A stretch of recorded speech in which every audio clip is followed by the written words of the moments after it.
The Dove-Grey Mask by Leonard. No one saw me awkwardly persevere into that mysterious masquerade where strangers waltzed. How dim the chandelier, with moonbeams that our phone screens used to make, revealed nobody's mask was dyed the same. But when I saw each couple's vizards matched, and felt the pigeon velvet on my face, I knew I had to find the Dove-Grey Mask. I saw the orbit of a yellow pair, their matching yellow masks parallel, and in the dance, their eyes maintained the stare. As bound as nuclei inside a cell, they linked through nature said to part themselves. I knew that yellow couple wouldn't crack as they into the masses carouselled, into the crowd without a dove-grey mask. My mask, as grey as David's statue's tears, I almost went to tear it off my face. I thought I was a victim of malware. A virus turned my mask another shade that wasn't originally dove-grey. Though all the colour in my cheeks surmassed into a pink no fabric replicates, I knew I had to find the dove-grey mask. And in embarrassment, some hope appeared. What aurora borealis was made inside the ballroom's stained glass thermosphere? The other wearer of my mask was late, I thought, or looking for me somewhere strange, inside a library upstairs or back inside the crooked woods where fog is laid, where fog's enticed to touch her dove-grey mask. Her figment figure at a foggy pier about to board Charon's skiff by mistake. A road, where her horse too quickly reared, where unidentified her body lays. Or standing in the crowd I scan in vain, condemned from moving, till we meet at last, condemned and anchored by a cursed bouquet, and anchored by the numbing dove-grey mask. And so I entered, overly aware, into the living music box.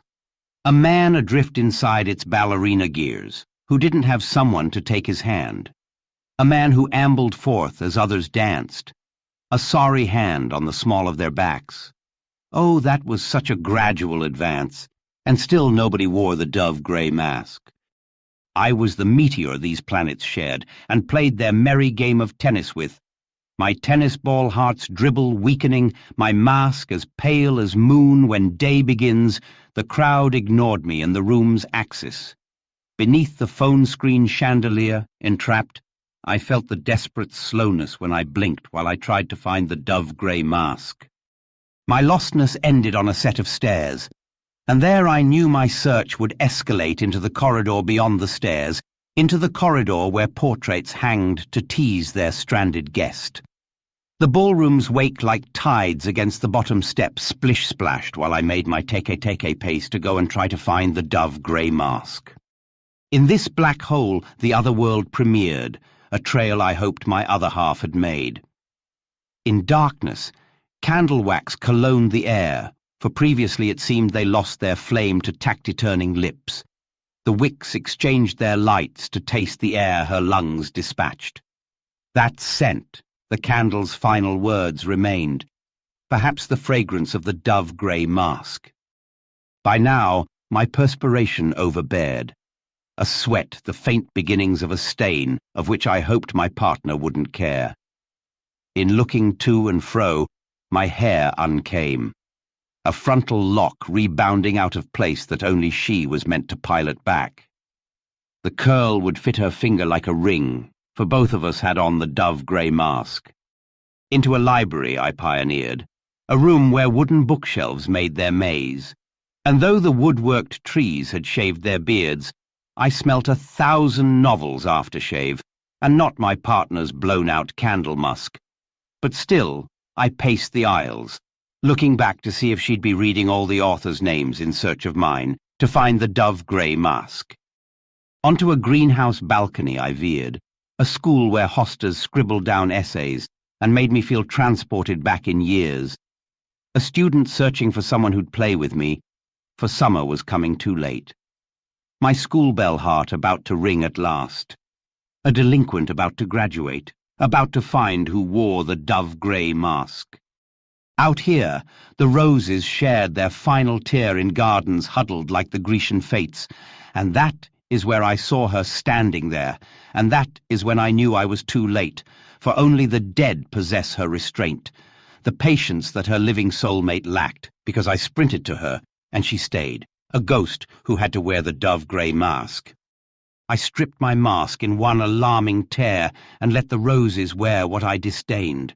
Her listless mouth my gritted teeth despaired, a woman's ghost who had nothing to say. I cringed, and the world had nothing to say, because I knew our lips would never latch. Was that the smile Mona Lisa gave? Was that my soulmate in the dove-grey mask?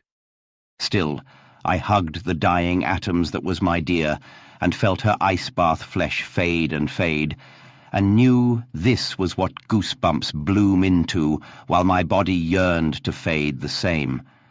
Within my arms, her slow malfunctions came as her ghost attempted to hug me back.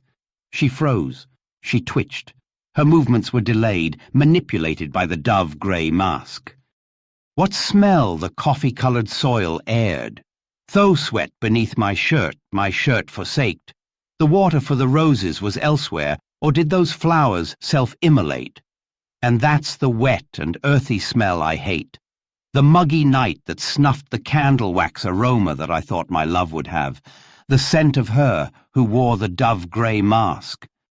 I know, my love, thy vanishing is near, but try to dance with me like them, I begged.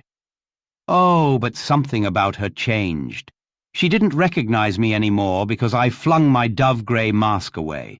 A lunge the only move I would perform. The first and final choreography, and all that was left was the dove-grey mask. On both my knees, on where she disappeared, I bowed my head. A shower of the flakes she used to be, resolving in my hair that she was meant to push back into place. I knelt within my love's snow globe remains, her puzzle pieces falling faint as ash that was the dreaded noir shade, that was the colour of the dove-grey mask.